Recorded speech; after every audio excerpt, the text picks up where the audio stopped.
Hello and welcome to Nintendo Pals, your weekly dive into all things Nintendo and friendship. Tonight, we're talking news, games we're playing, rumors, and more. Micah, what do you say? Are you ready to jump on in to the episode? Yep.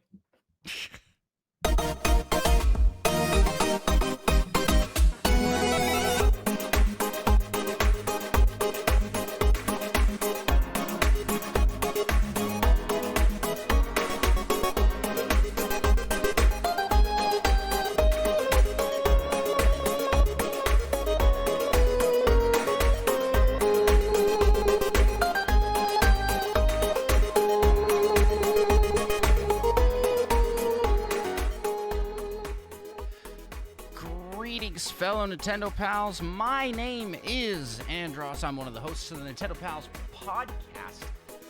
And I am joined, as I am always joined, by my co-host, Micah. And Micah, as usual, I gotta ask, how the heck are you? That's good to hear. You're also a little quiet, but you'll need to talk loud. I've been hearing that a lot recently, actually. You just need to be louder. That's what I'm saying here. But you know who is just the right volume? It's our pal. It's Seth, aka $2 Hero, aka All In, aka the coolest guy on the internet. Welcome, Seth. Oh wow, thank you very much. I don't know about all that, but I'm coming to you with hopefully appropriate volume tonight. And yeah, happy to be here, guys. Good to be hanging out with y'all. Good to see y'all. It's good to have you back. You know, it's been a long time since we had guests on the show, mostly due to the technical back end stuff, which is all me. So it's all my all my shenanigans not working properly. Now it works, kind of. So we may have some bugs, may have some glitches here. For those watching the video version of the podcast, the scene changing is me manually this time around. But I have it close to setting up to be good to go with doing that all automatically. But yeah, we got all sorts of cool wide shot multi-cameras. And this is becoming a professional show. Wow, man. Eventually, someday, this will be a professional show, maybe. That's intense. Very, very. So much production. Let's not get ahead of ourselves. Yeah. But Seth, I got to ask you, how the heck are you? How's life been for you? I know I talked to you pre-show, so. But crazy, But how are things in the world of Seth the Nintendo Man? Seth the Nintendo Man. Seth the Nintendo Man's doing all right. Busy as always, doing like a million things all the time. But yeah, pretty good. It's been a good couple months. I'm excited that the new year is kind of kicked off. I love the new year. I love starting a new year. I love the fresh slate. I love I love kicking things off fresh. And so here we are, a few weeks into the new year, and so far so good. We'll see. Yeah, I got like stuff in my beard. I've been growing a beard. Me too. I've been growing a beard. I see that. You get to I too. Yeah, you got a little. So my goal here is to eventually become Seth, because nice. That's the path to success, as I've seen. Not that I don't believe in you, but that's not going to happen. The beard. Not necessarily the success, but the beard. Yeah, it's coming in. He has quite a head start, and do you trim your beard, Seth, or have you just let it go? I trim it every, like 4 or 5 months or something like that. I'll because it just like the hair on your head, you got to treat it like the hair on your head. There'll be dead ends, and stuff like that. And, so every I'd say 2 or 3 times a year, I'll give the hair and the beard a little trim, but nothing crazy. I'm not taking off any real length. Yeah, Maybe, that's what. So it's getting longer still. Yeah. Okay. Oh yeah. Yeah, like right now it comes down to like I don't know how well this is coming in on the camera. It's down to like right here, right now. So yeah. Yeah. He's got. It's impressive. Have you ever braided it? That's a question. Yeah. Oh, you could go full Yeah. Viking. I could. Yeah, my wife likes to do that sometimes. Like she likes to just get, pieces of it and put braids in it and whatnot. I don't think I could do that. I get really fidgety. I'd be playing with it, Yeah. if I did that. So I don't know that I have the attention span for that, but yeah. Nice.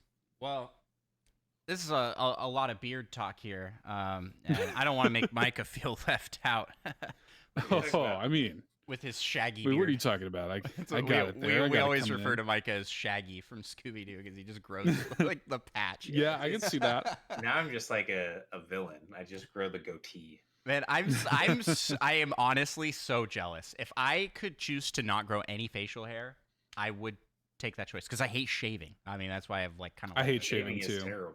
Yeah, shaving is the Yeah. worst. But yes, we're here. We're with Seth. We'll give you a chance to plug the stuff. I kind of already plugged you a little bit at the beginning for all the shows and things that Seth does. I mean, he's a very It's a busy lot. guy. Yeah, you do quite a bit. But appreciate you coming on tonight. What do you say we jump into the first segment of our show and let's talk about some games with What You Playing? Seth, you're our guest, so we'd love to hear from you first. What have you been playing lately? Oh man, a lot. I'll highlight a couple of things. So, the big one that has consumed my life really over the past few weeks is Prince of Persia: The Lost Crown. I got that game. I reviewed it for Carpool Gaming, and I got it early. I got it about a week before it came out, and I have put a lot of time into it. I've basically 100%ed that game. I unfortunately have got a treasure in the game that is bugged. So until they release a patch, I No. cannot. Yeah. So that kind of it's funny because in my review, I have a moment where I'm like, I don't know how to solve this puzzle. And then a friend of mine played the demo and he's like, I don't know what the problem is. You just shoot an arrow right up here. And I'm like, no, I'm telling you, I've done that. And I went back into the area and tried it. It's bugged. And I tried it on a new save file and it worked. So just that one specific thing on that one specific save file is bugged, unfortunately. But otherwise, I have 100% of that game. It's so good. I specifically wanted to bring it up because I don't know. Have you played the demo for this, Micah, at least? I did. I actually played it earlier today. We were just talking about it before you jumped into the call. Yeah. Because this is like Metroid Dread, like all over it, And I was thinking about you, like when I was playing it, I was like, Micah would love this. Yeah. I really enjoyed the demo. I just wish it had gone like 5 minutes longer so I could actually fight a boss. Oh yeah, that's a big part. Which I've heard good things about it. They're great. The bosses are really good. I would say like. Because there's a lot made about Metroid Dread's difficulty. I don't think the game is that difficult personally. But Prince of Persia has got some bosses. Like I think that there are at least 2 bosses that I can think of for sure that I think are more difficult than anything in Metroid Dread. And the platforming in Prince of Persia is also very challenging because Metroid Dread is not really about like challenging platforming, I wouldn't say. Yeah, they kind of have a couple puzzles that like touch on it, but I wish they would have done more with that because a lot of those. Yeah, I do too. Yeah, and like the combat in Prince of Persia is very deep. The coolest thing about it too is like it has so many accessibility options. Like that's another people get intimidated, I feel like, by Metroidvanias, and so with Prince of Persia, you can go in there and you can adjust anything. Like you can like enemy damage, enemy health, like you could even put it if you find the platforming challenging, you can go in there and it'll create a portal and you can just skip the hard platforming sections if you want. Like it's pretty cool. So anybody could play it. It also added this new thing called memory shards, which I'm like, I never want to play another Metroidvania that doesn't have this. It's take the picture. Yeah, you take the picture. If you see something on the map that that you can come back to later and get, like you play a Metroidvania, you're like, I'm gonna forget this in 30 minutes. So you take a picture, just takes a screenshot, and it just puts it on your map, and now it's always there, and you know where to come back to. You know exactly where it is. It's brilliant. Every Metroidvania needs that. Oh, for sure. Yeah, so I saw good. that and thought that was really cool because a lot of them will let you put like markers down, but then I always forget what that marker really meant. But then you like see the picture and you can see exactly what sort of ability or thing you need. It's literally a screenshot. Like it's literally just a screenshot. That's of pretty cool. Yeah, I thought you were going to say that it lets you like teleport back to that, and I was like, oh, that'd be cool. Yeah, like it just that'd be nice. You put like a warp save to come back to. That'd be pretty neat. There's a lot of fast travel stations though. Like it's never too the world navigation's not too cumbersome or anything like that. And the movement's like so good. I was just really impressed by it. Like I'm a big Prince of Persia fan, but I didn't think like I thought I would like it. Like I thought it would be like a good, but I didn't think I would like it as much as I did. Like it's excellent. I think it's every bit as good as Metroid Dread to me. You know, like I think it is really, really good. And in some ways I think it's better. You know? So yeah, it's good stuff. I hope you play it, Mike. I think you would like it. Yeah, I'm thinking maybe at some point in the relatively near future it'll go on sale. It'll go on sale, right? That's the big thing. That's the thing with Ubisoft games, right? They've kind of pigeonholed themselves because like everybody's like, well, even though I know it's good, like it'll be on sale in a few. I can't blame anybody for waiting on it, right? So we're going to talk about that later in the news because because Mario and Rabbids, we'll talk about it. Yeah, got it. Well, so there's that, but I will say, you guys, I'll highlight another game that I've been obsessed with since late last year, that I was like itching to get back to after finishing Prince of Persia and having the review done and everything. The whole time I was thinking about Cobalt Core. I'm addicted to Cobalt Core. I love this game. Cobalt Core is a deck building roguelike. So think about like Slay the Spire. Oh no. Seth, is a big thing. Micah and I are both roguelike deck builder. That's like it's like our game. Yeah. If you like Slay the Spire, you would love it. Him to play it, and then he's like, "This is the greatest game I've ever played." Essentially, you guys would both love Cobalt Core, 1000%. Like it taps into the same like pleasure centers of your brain that Slay the Spire does, like getting the perfect setup and building the perfect deck, and it is like I compare it to like Slay the Spire and like Into the Breach are the two games that I kind of compare it the most to. But it also has like, it's really hard for a roguelike to tell a good story because it's all randomly generated. I think Hades is really the only one that I can think of that really did it. And now this, like Cobalt Core has got a great story because the setup is you're these characters who are stuck in a time loop in space. You don't know why, but you keep doing the same time loop and like dying over and over like hundreds of times, and you're trying to figure out like what happened, why you're in this time loop, like picking up your memories because everybody's lost their memories. And so every time you complete a run, you can unlock one of 3 memories for each of the characters, and you can unlock different characters that each have different abilities and different card sets. It is like really good. And I have been obsessed with it. I discovered it like 3 days away from the end of the year, like in the final few days of 2023, and it threw my I had my top 10 of 2023 like locked. I was like, this is it. And then I got addicted to Cobalt Core, and it immediately made it into my top 5. It was like my number 5 of the whole year. And it threw my whole list into flux. Like the way I looked at 2023, I'm like, this game is so good. It's got an incredible soundtrack. The guy who does the soundtrack is one of the composers of Minecraft, and like it's excellent. It is just everything about that game is excellent.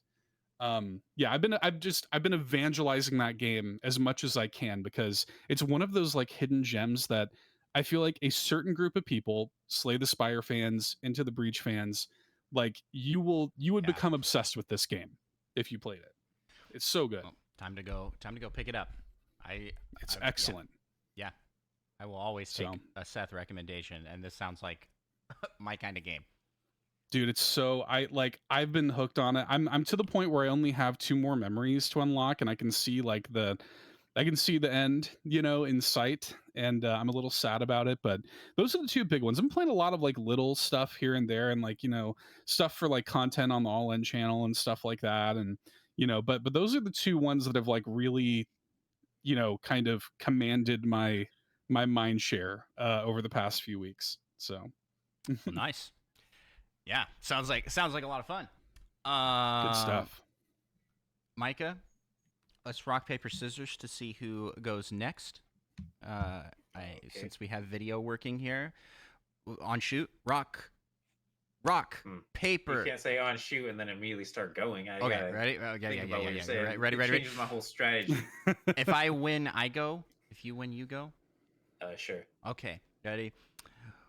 Rock, paper, scissors, shoot. Rock. Oh, I guess you're going. I threw scissors. He wins. All right, Mike. I goes your games. So it really did. I was gonna throw. So okay, well, most of what I've been playing, actually, at least in the last like 2 days, has been Golden Sun. Nice. Yeah. So it's like I think it's like my 4th time playing through, but it's still real good. Love that game. We gotta show it as much. Fans. Yeah, we gotta show it as much love as possible so that they know that people like it and want more. Exactly.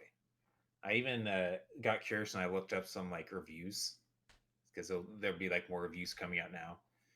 And right. In one of the reviews, one of their cons was the soundtrack and how it wasn't memorable. And yeah, it blew my mind. I mean, what an absolutely unhinged thing for someone to say. Yeah, that's a wild thing to say. I was like, obviously, the review means literally nothing to me now. You can't take that person's opinion seriously. Exactly. They seemed to be making pretty good points because they were talking it up a lot, and then they got to this, and they're like, the music's not very good. Like, the composer of Golden, that's Sakuraba, isn't it? Let me confirm. I think it's Motoi Sakuraba, who is one of the great composers of all time. Like he's like the Dark Souls. Yeah, it is. It's Sakuraba. Yeah, the music is so good. It's excellent. Yeah, it is.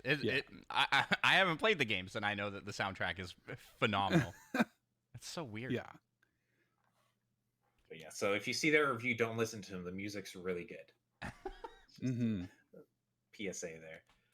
Besides that, I actually haven't played too much. I mean, I got my classic. I always play Splatoon at least once a week, Rocket League at least once a week, and then did you do the last Splatfest? Did you do the Splatfest? Who'd you go with? I went with family, of course. Okay. Yeah. And yeah, solo won everything in that Splatfest, which is honestly a little depressing. A little sad, right? I mean, I was each their own, I guess, but it's like, wow, that's a. But did I see somewhere that Monkey Thunder posted that the phrasing was like different? Worded slightly different. It was like translated weird. It's like so the phrasing who was you hang out with on your days off or something like that. Yeah. Oh, that's weird. Well, I mean, yeah, in that case, it's like. And so it was like most of the time I just chill. All the Japan votes were like, yeah, we're spending the day by myself. That makes sense. Which is still a little sad, but like also makes a lot more sense than like Christmas and the holidays, you know? Yeah, that makes sense. Well, and it also had the best art because it had like the little like hot cocoa drinking. Yeah, it's pretty good. Yeah, I mean, how many times is it just based off of like the color of the ink that people vote? That's right? true. or the deep cut person. Yeah. Let's face it, nobody likes Fry. Poor Fry. Everybody's always going with Shiver, man. Like Shiver's won like the Cheesy does like a rolling poll of like the winners. Like he's calculated, like he has like the list of all the winners every Splatfest, and Shiver has won like 80% of them. Yeah. Like I think Fry's won a single time. Yeah, I think so. Yeah. Big Man like 3 or something maybe. Yeah, and the rest is just all Shiver. Shiver's won like 19 of them or something. Big Man's on a streak though. I mean, he's been. Oh, let's go. I think he's on like his 3rd win in a row potentially. About time. Oh, is he? Yeah. Yeah, deserved. Too good. Deserved. Well, anything else you want to highlight? You've been playing? Besides that, I just played just a little bit of Super Smash Bros. Ultimate. Oh yes, I guess that's a good Yeah. segue into what I've been playing because Yeah, because I saw you playing it. yeah, this week for stream I played a couple games. Well, I was saving one of these games for stream specifically, and that's Mom Hid My Game 2. Nice. A little hidden gem on the I agree. Nintendo eShop. Mom Hid My Game was given out for free to Amazon Prime members back in December of not this last year, but the year prior, right, Micah? It was a year ago when we were hanging out. Yeah. I think so. And it's a really fun little puzzle game. It's one you can beat in like a couple hours tops. Yeah. If that, yeah. But it's kind of like an extended WarioWare mini game, is what it feels like. Mm-hmm. And I really like it. I think it was a lot of fun, and I mean it was free. So when I saw Mom Hid My Game 2, I was like, oh, hot dog, yeah, and I no questions asked purchased it. And I have since learned that there's 4 games in the Mom Hid My Game universe. There's like Dance and Hide, or Hide and Dance. Something, and then like the other ones, I think My Brother Ate My Pudding. My Brother Ate My Pudding. Yeah. Yeah. So I'm going to pick those up at some point as well, because I just like They're everything. all good. I like everything that these have put out. Have you played all of these then, Seth? Yeah. I've played the whole series. They're all good. The dance one's just kind of like a really like rudimentary, just rhythm game, but it has that same like sense of humor, you know. They're all good. They're like cheap too, you know. So yeah, it was like worth playing. On sale. It was like $2 for Mom Hid My Game 2, and I think it was worthwhile.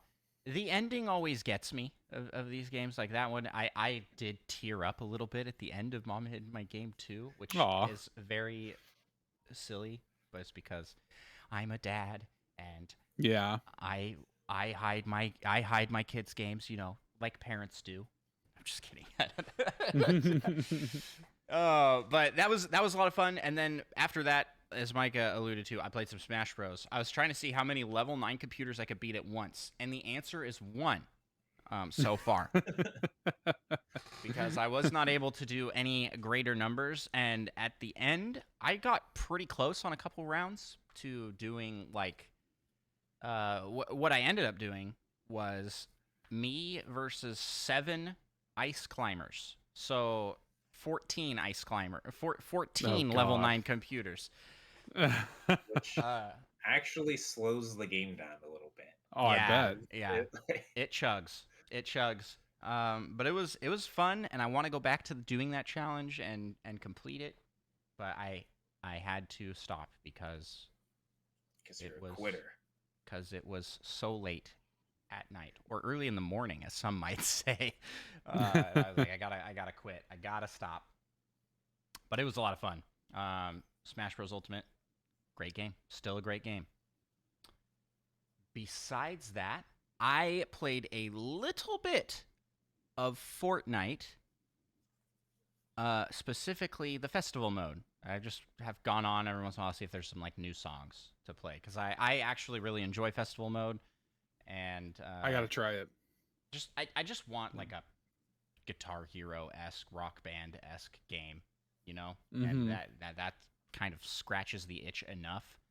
There's not a lot of songs, and it doesn't seem like they've updated it too much. I think there's like 1 or 2 new ones every time I log in, which is every couple weeks, and I'm like, yeah, that's a little lame.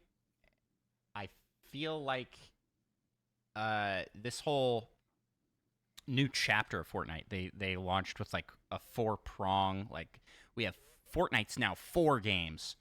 Right. We've got Battle Royale, Festival, Rocket Racer, Lego. and Lego. Yeah. And I feel like everything kind of suffers a little bit from this dilution of resources. Whereas like like Festival and Rocket Racing don't feel like they've gotten any changes since they first launched, which is fine. But I feel like they're going to die off. Battle Royale, I don't know how much has gone on and changed in that. And then Lego Fortnite. I mean, you can look at it. When you log in, it will show you how many players are on each of the game modes. And I think this whole thing is to try and push more of the creative side, right? And say, like, these are the things you can do in Fortnite. Because there's so many. It's essentially become Roblox. You guys are familiar with the Roblox ecosystem of just, like, creators make games for people to play on there, and there's just a flood of spammy games. They're like, some are like very creative and cool, but it's just a lot of garbage to sift through. And I feel like Fortnite themselves, with their 4-pronged approach, is like diluting too much. But I don't know. Maybe that's just me. I do like that I can play a Rock Band-esque game with people online. That's cool. That is cool. Yeah. Yeah. More rhythm games. Yep. I'd like more rhythm games. Yep. And besides that, I don't think I really hit on too much else. I've got my regulars, and that is Pokemon Go. That's my regular. I have been playing a lot of Pokemon Go and been having a blast playing that. I really, really like my Pokeball Plus for... That's got like a little case too. Yeah, a little case. Yeah. That's sick. I really like this because I can just have it in my pocket and it will catch things and do things. Because for me, I would go out to places where there'd be like a good Pokemon area, but I'm like, I want to be present. I want to be there with my family and also like be looking at whatever we're doing there. So this is a nice way that I can kind of play a little bit more casually. You don't have to have the phone out all the time. And I thought prior to having this that was a dumb premise and concept. Like, it's just playing the game for you. But I have since gone like, yeah, no, I like it because it gives me the opportunity to spin stops and do things when I also want to be there and be present. So, yeah. That's awesome. I kind of miss Pokemon Go. There's a, like, it's never going to be like how it was when it first came out, you know, for me, but yeah, I kind of miss it. When we'd almost achieved world peace. Yeah, we got close. We got pretty close. That 1 week where everyone was on the same page. The thing is, it's like so much more in it now than there was then as well. And it's a game that I have an interesting like opinion on. I enjoy it. I think it's very fun. But I'm like, it could be so much cooler too. Like they could make this more, but does it need to be because of what it is? I don't know. So I have mixed opinions on it. I still am not a fan. I still am not a fan of the battle system of just like tapping for battling. Right. I kind of wish it was just a turn-based RPG style. Even if it was like, I don't really understand why it's not. Just for casual, I guess. Like mobile gamers can't they think that they can't understand Pokemon? They're like, oh yeah, mobile gamers don't want to do strategy. They just want to tap on the screen and pretty lights show up. Weird. Like that's what mobile maybe is. They just don't want to make it too similar to their mainline games. Because then no one would buy those, right? No. Plus also, I mean, there's still some strategy. More than you would think. Yeah, sometimes you have to swipe to dodge. There's a little strategy. Great battles. When you're actually battling other people, though, you got to know when to use your shields. Yeah. And when to let the hit you, which means you got to sometimes fake people out a little bit and let your special attack build up more than necessary before you use it, so they think you're using an extra strong attack. Mind games. When you're not. Yeah, you got to play. It's like chess. Well, you apparently have been playing checkers over there. Yeah, I haven't really done too much with the PvP. Also, I don't really like the PvP that much. Yeah, yeah. It was like it's just like not that enjoyable to me. It's a lot of it's based on the first 2 Pokemon that go out. If you have a type disadvantage, I mean, you gotta swap, but then odds are they're gonna swap to another type advantage for them. Yeah. So.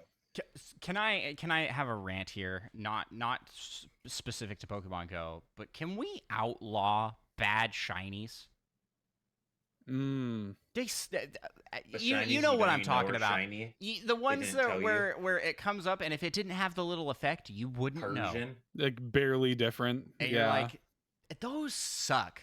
Those are so dumb. It's like, man, come on, a little bit of effort. You could have even done something like just like a palette swap, oh, it's now all one this random other color. But when they make it just so similar, it's so bad. It's so bad. Yeah. I want all shinies to be cool. They should go back and redo some that they have just forsaken. Meowth. I feel like Meowth is like the worst. Yeah. I learned this week because I was ranting about this at the office. So I was like, "How about this one?" And they showed me Goldango. That just looks like a normal Pidgey. It is a normal Pidgey. I'm convinced the game is bugged and it thought it was shiny, but it's not. It's just a normal Pidgey. Goldango is one that's like the string cheese metal man, right? And right. He's made of gold, and what an opportunity! Like already a shiny form. What an opportunity to make a cool shiny, though. Like they could have made him silver or bronze or some like weird color. No, he's the same color. The lines connecting his like body parts are green instead of red. But if you don't, that sounds cool. If you don't know, you don't see it. Like in game, you can't see it. But in its like 2D sprite art, you're like, oh, I see it. And that's bad. That's bad. When you can't like go, oh, that's a shiny version of this. Right. If it can't pass that like glance test, then it's a bad shiny, my opinion. Yeah, I agree with you. My favorite shiny is Politoed, because Politoed goes from like this, kind of great. I love Politoed anyway. I think it's a great design, but then it becomes this like blue and pink like Go-Gurt looking. It looks like a cotton candy yogurt. Politoed. It's very good. Yeah, I like Politoads. It's good. A lot of flame Pokemon have really cool shinies because a lot of them kind of just swap out. You just do it to a blue flame. Yeah, but it looks good. Works. At least for a lot of them. Yeah, it's something. Makes it different. We have this one. I'm a big fan of just the hot pink. This one, from Painfully Thickums in chat says, Lycanroc Midnight Form Shiny.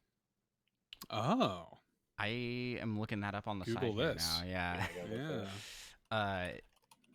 But I imagine that would be cool. Shiny. Oh, that is a cool one. Yeah, it's got that kind of like dark blue look to it. Yeah. Yeah, it's good. Yeah, that's like that's a good one. I with the Pokeball Plus this not last week but the week prior, I got a shiny Eevee. And I was like, oh, cool. Oh, hot dog, what shiny evolution should I do? And I boiled it down to either Espeon or Umbreon. And I went with Espeon. Just like this alien green color. And so many of my coworkers were like, that is hideous. It's horrible. A horrible I like shiny. it. I dig it. I like it. The point of a shiny isn't necessarily to look good. It's to stand out. Yeah. I like Even it. if a shiny looks ugly, it can still be a good shiny. Because Umbreon's kind of cool too, but I like the Espeon. Yeah, Umbreon is a Umbreon is one that I think they both Espeon and Umbreon highlight two types of shinies that I really like. Umbreon changes the highlight color, right, so that the base is basically the same, and really they change that, and then kind of Espeon. Like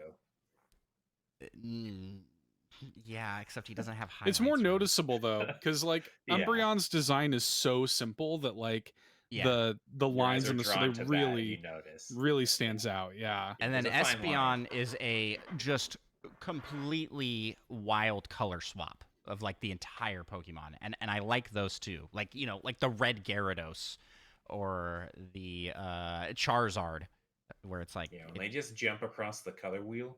Yeah, I feel like Leafeon, man. Leafeon and Glaceon are like what we were talking about, where they're just like a little those darker. Are so bad. It's like a shade darker, basically. Yeah, that's my rant on shiny Pokemon. I just wanted to get that off my chest. Need to rant about that in a public space.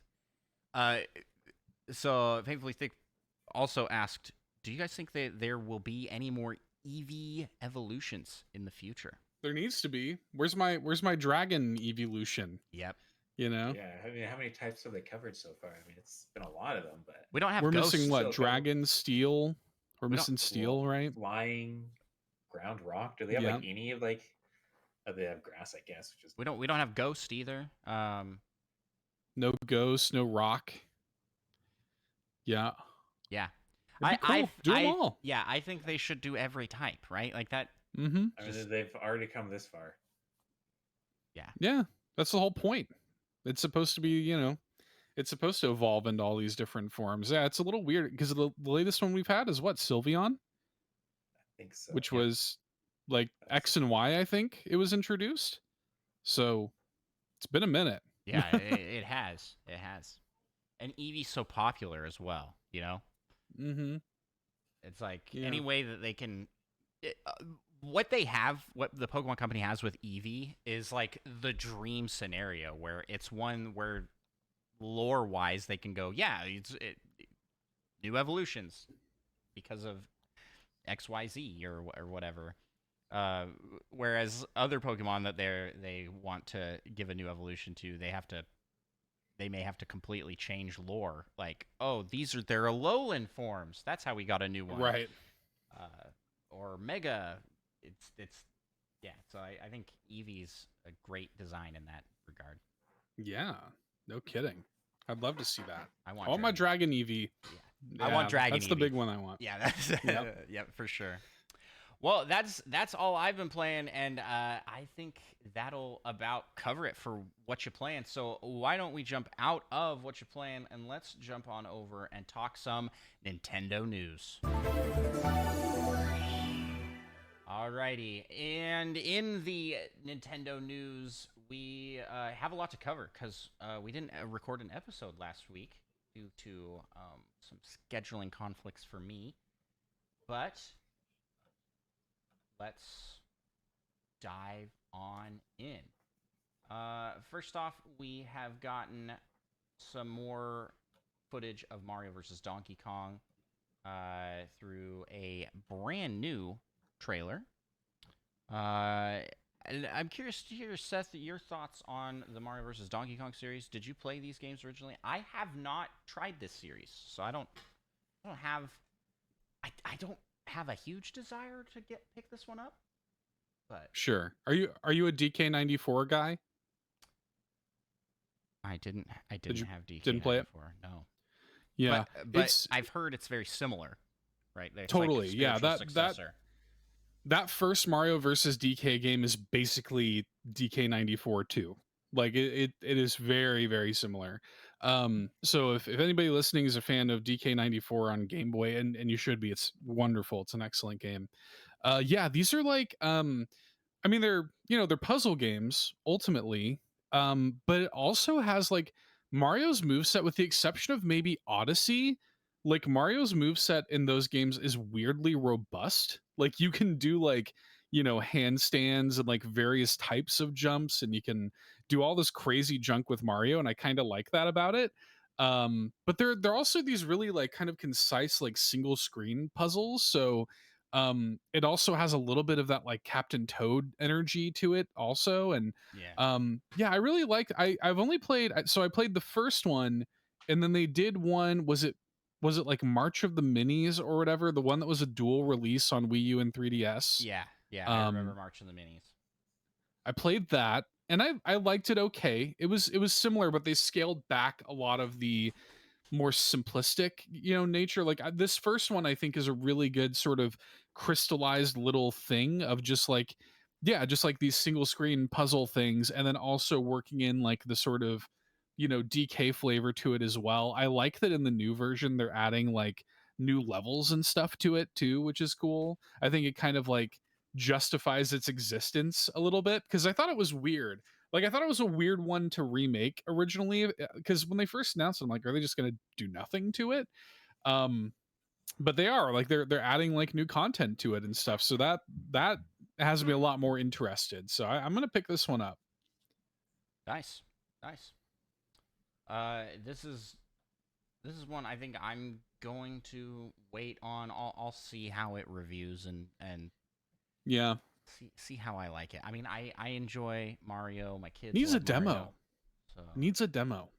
Yes, everything should have a demo. Everything.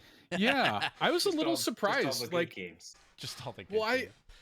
Because I'll tell you all this, like, I was a little surprised when they put out that trailer. I thought the trailer was going to end with, demo available now or whatever. Right. Because they did it for another code, which just came out. And to be honest with y'all, the demo like unsold me from another code. Like, I played the demo and I was like, like, I don't really think I'm going to pick this up. But, either way, I like that they put it out there because it gives the game more publicity. And it lets people like, yeah, get their hands on it to decide how they feel about it before they make a purchasing decision, So yeah, do that. Do it, Nintendo. We know you listen to our show. Doug Bowser. Let's go. Yeah, he follows Seth everywhere, so I know. Yeah, he listens to all of my shows. I know Doug will see it. Dougie Fresh is tuning in. Micah, hit us with our next news item. Yeah, well, apparently there's some epilogue to the hidden treasures of Area Zero that you can play, and to do that, you also need to complete it doesn't specify, it's being kind of vague, but a post-game event in the base game, and also complete the stories part 1 and 2 of the DLC. And then you also need to claim a mythical Pecha Berry via the mystery gift. Kind of weird. I didn't know. I don't know if many people have missed out on that, or I didn't convoluted. I didn't know this was a thing, that there was like an epilogue thing, and now I'm like, I've been seeing clips and like avoiding them because I have the DLC. Oh no. I don't want to talk about it. But, yeah, everything disconnected there, but we're back. But yeah, so I completely missed everything you said, Seth. No, all good. Yeah, I was just I was really just popping off. I was really spitting there. No, I was just, I do kind of want to, like, despite the fact that like the games are what they are, not going to get on a rant about it or whatever. They're never going to patch those games. They're never going to do what they said they were going to do with those games. Right? Isn't it wild? Isn't it? Oh god. Yeah. They're never going to do it. But I've come to accept it. It's been, close to a year and a half now. Like it's not going to happen. But like I kind of want to just like see what they were cooking. Like I kind of want to play the DLC just to like see the totality of what they were cooking. Like I want to at least say that I've experienced the whole thing before because to be honest, like the situation makes me so mad that like I'm almost kind of like to the point of being done with Pokemon altogether. And like I kind of want to just like, before I make that kind of judgment call, I want to see all of it, So I don't know. We'll see. Did you complete the base game? Like, yes. Yeah. Completed the base game. There is so much in it that like I'm like, yeah, like this is the right direction. These are the right decisions. But then it's just bogged down by some pretty rough decisions. Not only from the fact that it's just unpolished as all get out, but just like game design choices that I think take away from the experience overall. Yeah, it's a bummer. It makes me upset. Yeah. Like I know you disagree because you're like, oh, that's not that bad, but man, It's not that bad. It's pretty bad. I feel like I feel like it never really affected, at least the graphical stuff. But yeah, I feel like it was a little wonky at times, but it never really affected my enjoyment of the Yeah. game. Well, and I almost would have respected it more if they just didn't say anything. If they were like, it is what it is. Guess what? Game's busted, deal with it. Which is what has happened. But like they said, like at the like not long after the launch, they issued a statement saying like, hey, we're gonna continue. And all they've done is maintained like the baseline. Like every time I see a headline about a new Pokemon Scarlet and Violet patch, I'm like, is this the one? Is this the one that actually makes it like, like not a busted piece of garbage? And like, nah, we patched like a thing in the Terra Raid battles or something like that. I'm like, oh my gosh, you guys. And it's, I mean, and I haven't played the DLC yet, so I don't know. I don't know if the DLC has improved anything. It sounds like it hasn't. And to no, me, not in any of those issues. It just I didn't gives think more. so. It gives more story, at least for part 1. And I will say that part 1 a little disappointing for me. But I've heard part That's what I've heard. I've heard part 2's pretty good, but I haven't. Yeah. I will withhold judgment till I get to play it. I'm just glad they're finally bringing in at it's either there or in the epilogue we get back with Arvin and Nimona. That's good. It's like that was a bafflingly bad decision story-wise to just go like, oh, they don't get to come with you. It's like that is weird. Yeah, you, I like that crew. Like and I that think that's what like, makes me the most mad. That feels like what the anime, like the 90s anime. Yeah. Right? It's you, the trainer, you've got and you've got like the side characters that your group of friends. Your group of friends, and they all have like a very distinct personality and honestly some kind of like they're very caricatured, but they also all have like pretty intense backstories for it's why really good. Why they are the way they are, and the story's great. Yeah, I think that was the best part of the game, was when you are as like you're down traveling in the Great Plateau, the Area Zero. Area Zero, yeah. Yeah, no, it's great. Like yeah. I think the story's great. I think the characters are really good. I love the music in the game. I like the region, Paldea. Like I like a lot of what they have going on, actually. Yeah. And I do want to see, what's going on with the DLC, and I'll play it eventually, but I kind of, for me, I'm like, I really hope, and if we track with historically what has happened, we're probably getting a Pokemon Presents pretty soon. Mm-hmm. And I kind of hope that they don't announce any new mainline thing. I kind of hope that they take this year off and just say, hey, like we have some spin-offs coming out, because I think the spin-offs have been way better than the mainline Pokemon entries lately. Yeah. Like new Pokemon Snap is like the best Pokemon game on Switch. Like best looking, that's for sure. It looks so good. Sure. It looks so good. Yeah. Yeah. Yeah. And I kind of hope that if any Pokemon thing comes out this year, I hope it's just either a remake that somebody else has done, or like let somebody them else relax. That isn't who made Ilka. Yeah, nope, not Ilka. Yeah. I didn't fire those guys. Those I didn't games hate it as much as everybody else. I didn't hate it that much. They're just bad. Fine. They're bad, and they're well, also people buggy. hate it as much as Andros. It's because I just love Gen 4 so much, and I just feel like it was done so dirty. It's seems fine. like Gen 5 is next up though, and Gen 5 Yeah. I would be actually excited about like Gen 5 remakes, because that is the generation that I'm the least familiar with. Like I played them, but it was kind of like in a weird point in my life when those games came out, and it feels like such a fog to me. Yeah. So I would be very interested generation in that, because that was like the whole marketing behind it was start from a new beginning. I remember that being everywhere. Start from a new beginning, and it I think introduces like the most new Pokemon to the game that it's than like any all other new. generation, because it's like the entire Pokedex was a new set of Pokemon. You played as an older protagonist. It was just different and very. That's It was kind of very cool good. though. Yeah, I kind of like that. it's You know? like it's the last true 2D Pokemon game, and so it's like peak for that art style. Yeah, I kind of wish that they would just like Brilliant Diamond and Shining Pearl did that kind of like chibi-ified thing. I kind of wish they would just do like an Octopath Traveler HD 2D Oh, thing. that would be good. Yeah, that Like- would look really good.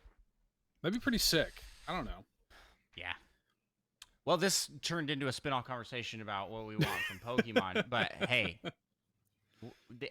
yeah, we'll definitely be keeping our eye out for the next Pokemon Presents. I agree wholeheartedly with you, Seth. It would be great for them to take a breather. I think the Yeah. backlash on this last game, as much as it like didn't affect the sales, the perception of the company was definitely went down pretty bad. That's for sure. It went That's for sure. Well, it went viral how bad the game was. And yeah, well, and we also saw the sales plateau, like in a way that we didn't see. Like when Pokemon Sword and Shield had DLC coming out, the sales would spike when Yeah. new DLC, and that was not happening. They sold 20 million right away. Like the first financial report that came out for it I think it sold like 21 or 22 million, and it has just plateaued ever since. You know, and yeah, like that's a lot of that still puts you like among the best-selling Switch games for sure. But you have to imagine if that game was actually good and well made and that had positive word of mouth and it had good DLC that had positive word of mouth, then like it would have continued to climb, and it would have, you know, possibly gone on to do like 30 million units. Yep. You know, like Sword and Shield is still like up there, Yep. you know. It should so- have passed that, but it just Yeah. Yep. Well, let's move on to our next news item here. It kind of a bizarre drop. We got some new Smash Bros. Spirits. And these include oh my gosh, I'm a Tears of the Kingdom. Rauru. How Thank dare you. you. I was giving you a chance to remember. Were you? Because it would have been great if you saved knew. me. 'Cause First of all, how dare you even suggest I didn't know that? That's why I'm so disappointed in you right now. Rauru. Even I knew. We got Rauru. We got I Big just Man. went a little bit to make sure it wasn't like Yep. so Deep Big cut. Man. Sorry. Yeah, deep cut. Big Man, Shiver, and Fry. We got Noah and Some lady with a sword. Mio. Yep, crushed it. Yeah, Noah oh and Mio. yeah. Yep, crushed Look it. at me. I am a Xenoblade Rauru, who's guy. that? But Noah and Mio, Yeah, they live I've never rent free. never seen these people in my life, and you knew who they were. And then we got Mochi. I know Mochi. And Ochi. Mochi. Yeah. Mochi, I do like Mochi as a name though. That is That's good, pretty though. good. Yeah, Yeah. Ochi. it's really and, fitting actually. and- Yeah, that would be good. Yeah. and You take Pikmin away like and the ears Prism. and the snout, and that definitely looks just like It looks like a little ball of Mochi. Yeah. So this is cool and a bit weird to just kind of drop this randomly. I feel like Smash Bros. Ultimate shouldn't be receiving updates still. It's like that game's done. It's done, and these don't. Personally, I do not feel like the spirits add much to the game. It is fun for the like spirit matches that they come up with Yeah. for them. I That's like cool. those. That's cool. Mhm. But these are I don't feel excited when they go new spirits announced. I don't go, oh, I'm gonna fire up the game and play it. Like I do, but like I fire it up and I clear them all out in 15 minutes and then I go on with the rest of my life, you know? yeah. Like And maybe that's what they're supposed to be, you know, just kind of a Yeah. little like, remember this game exists. Remember the good old days? yeah, but like it does make me wonder, you know, because I wouldn't be that shocked. I mean, I think that they have to be thinking about what's next for Smash Brothers, but I wouldn't be all that shocked if like whenever Switch 2 comes out or whatever, if they're just like Smash Ultimate Deluxe or Plus or whatever, and like here's whatever another round of Fighters Pass, and here's a ton of new spirits and stuff like that. So I don't know, Yep. we'll see, but Yeah, you know, that's keep it going. my prediction is Smash Bros. Ultimate Deluxe Plus. Because You have to imagine, because like the thing about it is like a lot of people are wondering like what's next for Smash Brothers, but I mean, much like with the Switch, it's like I kind of just want this. Like I kind of like this is really good what we have. I You know, I think we've hit end game Marvel stage. You know what I mean? Like they don't know what to, like whatever you do next where is from not here is not going to be as good. It's just like we had this conversation on All In like a week or two ago, and my pitch for the next Smash Brothers, the way that I think you could make it actually different, like Ultimate could still exist and be its own thing, but the next Smash Brothers could be actually different if they turned it into a team brawler, like a Marvel versus Capcom thing, and like you could scale it back, but let me create like a team of like 2 or 3 fighters against your 2 or 3 fighters, and like you can tag them out, you can combine, you can even do like a 3-way like final smash.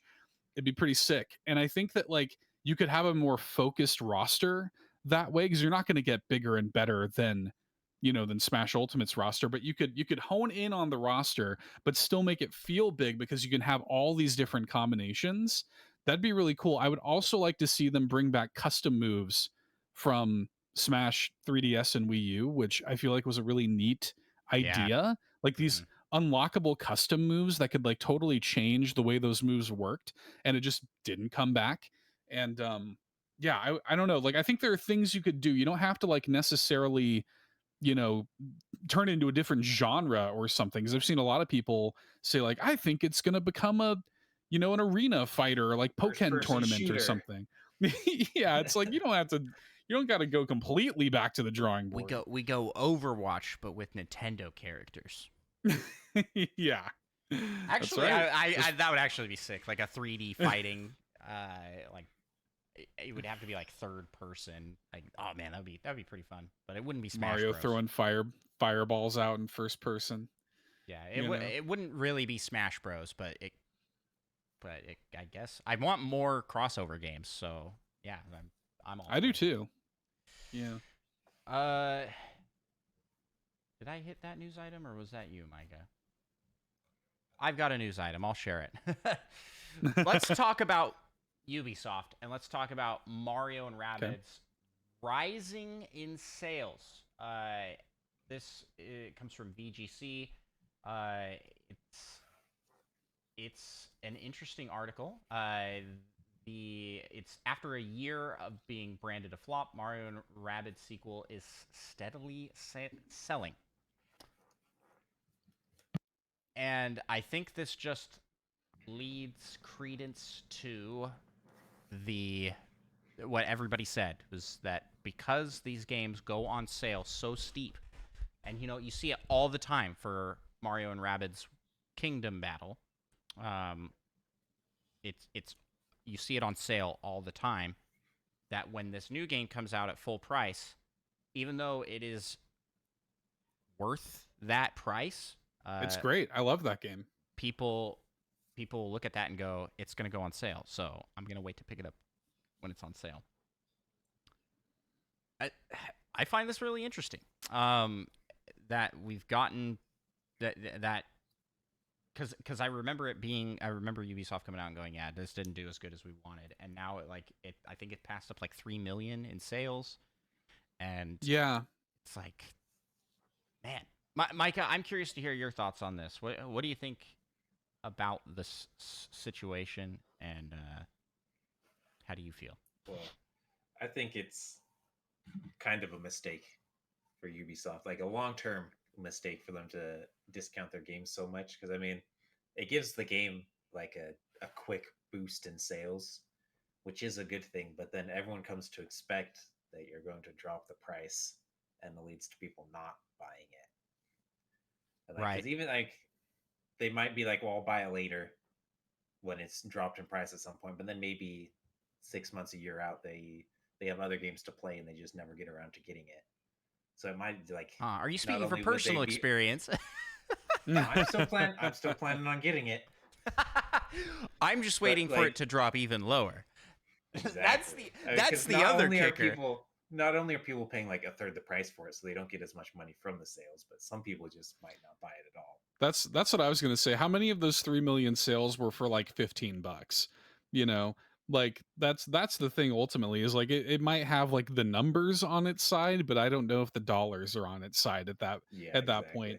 Right. And it's unfortunate. There's self-fulfilling prophecy with that stuff, man, because they're like, oh my God, our games never sell and we're going to have to discount it to sell more. But because you're discounting it so quickly to sell more, that's why people aren't buying it. You know, I can't blame anybody who says, well, I'm not going to buy Mario Rabbids or Prince of Persia, it's going to go on sale in a month. And you're probably right. Like it probably is. And I think that it's interesting because if you look at Nintendo's created the opposite cadence where a lot of people are like, well, I might as well buy this Nintendo first party game on day one because it ain't going on sale. You know, like that's like they've created that thing, and Ubisoft has the opposite problem where I think Ubisoft could potentially curb this is I think what they should invest in is that Ubisoft Plus program that they have. It's actually rad. Like it's actually a really cool program. They have basically Ubisoft Game Pass. The problem is it isn't available on every platform. It's not on Switch, it's not on PS5. It's only on PC and Xbox and like on cloud streaming or whatever. But like you can get Ubisoft Plus for whatever, I think it's like $10 a month or something, and you can just play all of their new stuff as it comes out. And like if you're devaluing your games from those sales, if you just kind of like reconfigure like your metrics for it and lean into your model of Game Pass or whatever, I think that maybe there's a different way of measuring success than, oh, this game came out, it didn't immediately sell super well, we better discount it and then be disappointed by the sales that didn't happen because of that. You know. Yep. I mean, you guys both hit exactly my thoughts and feelings on this scenario. I love that you bring up Nintendo, Seth, because it's like everybody will buy a Nintendo game, and Nintendo games do go on sale, but it's like a $60 game drops down to 40, like 45. Yeah, maybe. Like, and it's like a year later. You know what I mean? Whereas with everything Ubisoft puts out, it's like a pretty rapid turnaround where you start seeing discounts and sales. Even I mean, this Ubisoft I think is probably the extreme end, but this is a trend across gaming as a whole. I remember being quite shocked to see that the brand new Sonic Frontiers, the Black Friday after they came out, it was discounted to like half price. I was like, that game just came out like 2 weeks ago. It's perceived value, right? That these companies seem to not understand that they're trashing their own markets with these perceived value. And then these same companies will turn around and try and charge $70 out the gate for a game that isn't going to sell for that. Whereas Nintendo comes around and sells a game for $70 and everybody goes, okay. You know, like, and nobody's happy about it. I want to be clear that I'm not like I'm willing to just throw out $60, but Nintendo's the perceived value of a Nintendo game is higher. Like you just go, this game is worth more because it won't drop in price. You're not going to get it discounted. Well, they believe in it. Like Nintendo believes in the product that they're putting out, which I think is an important thing. Is like when there was outcry about Tears of the Kingdom being $70, like their statement was, this isn't verbatim, I'm not quoting, but it was something akin to, it's $70 because it's worth $70. Yeah. You know, like and they have that level of confidence, and they didn't establish a new norm. It's not like Mario Wonder didn't come out at $70, Pikmin 4 didn't come out at $70. If anything, they're releasing their games for cheaper. Like they have actually concocted like a revolving scale where stuff like WarioWare, Detective Pikachu, even I think Mario Donkey Kong is not full price. I think that's $50 if I'm not mistaken. Yeah. They're experimenting with the like different things, and People It just makes sense to me. they control the perceived value of their market, where other game companies, it does not seem like they do. Everybody does, but they don't allow themselves like that power because they get so gun shy about like the whatever the day one sales, the week one sales, the month one sales or whatever. Like if you just like hold true to it and like ultimately above all else just make good video games that you're proud of, like the word of mouth speaks for you. You know, like if Prince of Persia is so good, Prince of Persia: The Lost Crown is so good and it's had such excellent word of mouth. It's like high 80s, I think, on like Metacritic, like high 80s, low 90s. Like it's reviewed extraordinarily well. And if Well, it gosh wasn't dang it, for Seth, if we haven't started our fantasy critic yet, and we I couldn't even know, claim it. I know. Tell me about it. We'll be doing it soon. I think we're waiting until after the February Direct because then we'll have a pool to actually pick from. Because right now there's like 3 announced Nintendo games. Princess Peach, Showtime. Exactly, right. But you know, I think that I think that like that's a big problem there. If anybody else put out a game like Prince of Persia, people would buy it. You know, like people would buy it day one because it's Ubisoft. People are like, why in the world would I get that day one? You know, Yeah. it's unfortunate. Well, and you know what we're going to see is probably the same thing that we're seeing for Mario and Rabbids Sparks of Hope, because Mario and Rabbids Sparks of Hope is a phenomenal game. Yeah, it's I am great. not super far into it, but it's like it's built with such a love, and like you can just, it's a great game. It's a great game. And so its word of mouth is overpowering Ubisoft's shooting itself in the foot. And I think we're going to see that with Prince of Persia, but at what cost, right? Like Ubisoft, in the end, it's great for the consumers because we're getting games at a cheaper price, but it's also bad because there's perceived, like Mario and Rabbids. I thought after we saw them talking about how it was a flop, I'm like, well, that's the end of this series. But yeah, well, it's yeah, like when you see those things happen, you go, okay, are we? This kills the series, and it's like you did it to yourself. That's the part that's frustrating, I think. Yeah, although they do believe in the DLC for that game because that does not go on sale really. Like they'll have the base game, they'll be like it's $20, but if you want the gold version, that's still $90. Well, yeah, and they know like that DLC is strong. Like they know that like that Rayman DLC, like people were excited about that. You know, they knew what they had there. It's weird too. They're not excited enough to rate it for our critic league. I'm sorry to keep bringing this up. It's at 12 on Metacritic.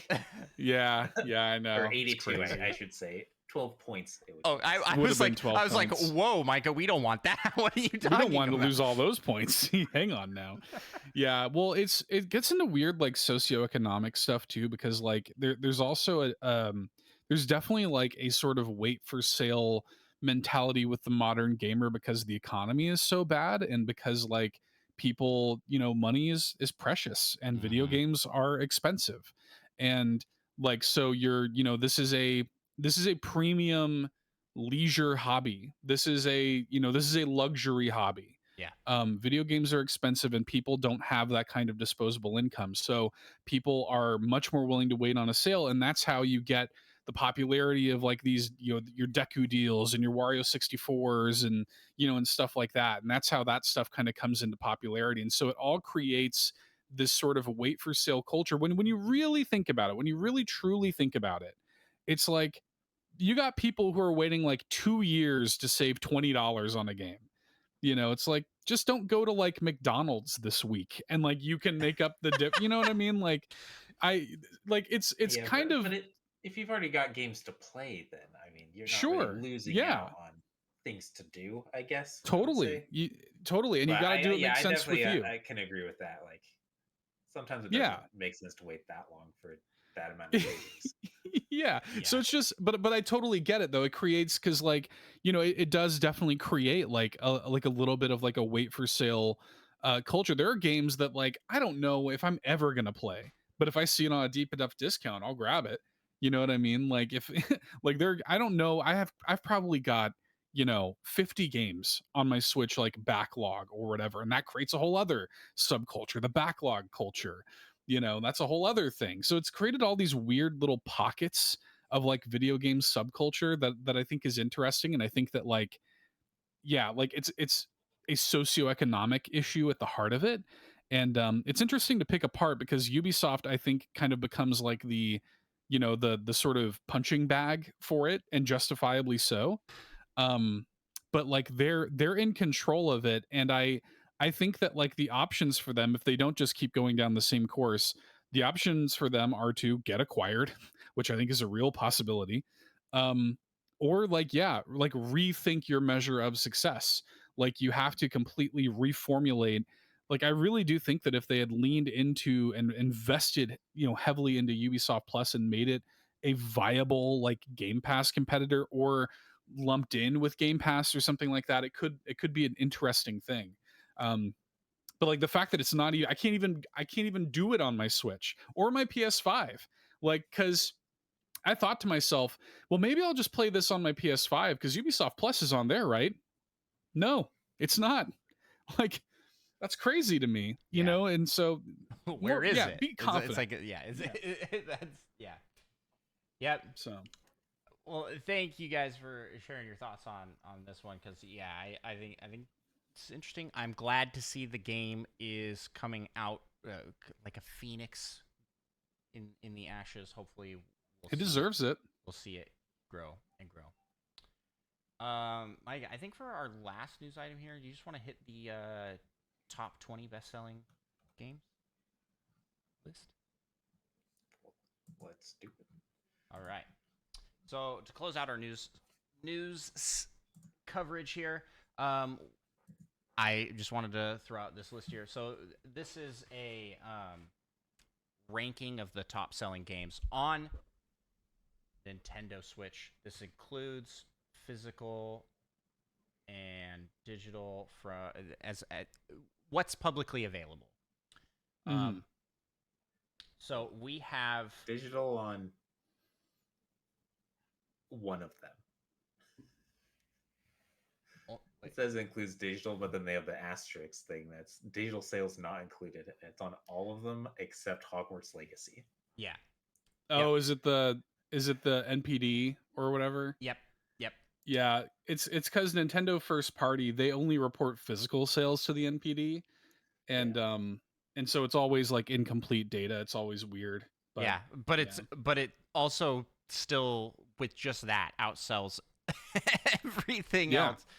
So we have at number 1, we've got The Legend of Zelda: Tears of the Kingdom, which is no surprise there. Number 2 is Mario Bros. Wonder, and number 3 we've got Mario Kart 8. And then that's the top 3 for 2023. I think those are pretty cool to see. I'm obviously excited to see Tears of the Kingdom up there, because I think Tears of the Kingdom is a fantastic game. Mm-hmm. I want more games like it. I think Nintendo's received like a clear message there. Almost to the detriment that some might say. They're like, oh, because people miss like classic Zelda. We've talked about that previously on the show. Mm-hmm. But I don't think we have to knock Tears of the Kingdom and Breath of the Wild because we want old stuff too. Like, classic Zelda never sold like this. Yeah, I got news for you. Yeah. Classic Zelda never sold like this. I want classic Zelda. Like, why not have both? But I still want to promote this and for this to be super successful because it's really fun. I agree. Mario Bros. Wonder being up there. Any surprises on this list for either of you guys? No, not at all. Yeah, not really. I mean, there's only 2 games that aren't published by Nintendo on the list. That's always the way. Legacy, and Mario and Rabbids. I mean, maybe they should be a little more proud of their sales than they are. Yeah. I guess that one does include the digital as well. I was surprised to see Nintendo Switch Sports on this list. Because that one didn't seem like it sold great or is talked about much. at all. It did well, but didn't have the mind share. Like Yeah. I feel like nobody talks about it anymore. Yeah. Yeah. So I was a little surprised to see that creeping up there, but that's good. They had that bundle too, didn't they? Like, didn't they release a bundle with it finally? Oh yes, they did. It was Yeah. it came with the Switch. Mm-hmm. Yeah. But that outsold Fire Emblem Engage. That's lame. Because that was that came out last year, but also that it's doesn't like super shock me. It's a much more wide appeal type game. Yeah, Fire Emblem's pretty niche. Yeah, just as like much as Nintendo Metroid makes Prime is pretty niche, but they keep making a bajillion Fire Emblem games and not more Metroid Prime games. Yeah. Tell me about it. Well, I mean, I guess they've been making a Metroid Prime game for last like 6.5 years now or something. So I guess that's not a super accurate statement, but yeah, that's true. They've come out with like 4 Fire Emblem games since they've been developing Prime. This has got to be the year, I think. I mean, this has got to be the year, right? It has to be, right? It's got to be the year to at least hear something. Yeah. Well, that's all I think we'll cover for this week in Nintendo news. And we don't have anything in the rumor mill. The rumor Pikmin are on break and haven't brought us back any rumors. They're in the onion. Yeah, they're hanging out in the onion, chilling. Yeah, it's a good time to be a Pikmin. But we do have a question that we asked to the community, and so it's time for Last Week We Asked You. Alrighty, last week we asked you. I have to for the exact phrasing of the question. If Nintendo made a theme park ride based on any game, which game would it be, and what would the ride entail? Micah, do you want to read off our first answer here? I think comes from Octoboy. Octoboy. Saying it would be Splatoon with a colored water slide. Easy. Yeah, pretty good. That's like yeah, that'd be cool. Yeah, that's like easy pickings for Nintendo to make a water park that's Splatoon themed. I could see them doing this with the Super Nintendo World, right? They have the Super Nintendo World, and then they're working on the Donkey Kong expansion. For them to add a water park piece that is Splatoon themed would be very cool. I hope that if they do, it incorporates the music really well. From what I have found for water parks that I've attended is like they don't really do music other than like in the like general area, and it's kind of usually like Beach Boys or some generic beach sounding music. Don't steal my sunshine. Yeah. So I think it would be really cool if you're going down the slide and you're listening to like just some jamming tunes. Yeah, something like jam and Splatoon music could be really cool. Yeah. Could be really cool. Yeah, that'd be sick actually. Well, and you could even imagine too. I mean, like it's so perfect for like if you had like a water park component to Super Nintendo World that was Splatoon themed, like it's so primed and ready for like water guns, Yeah. It's right there. Yeah. Yeah, that's a good one.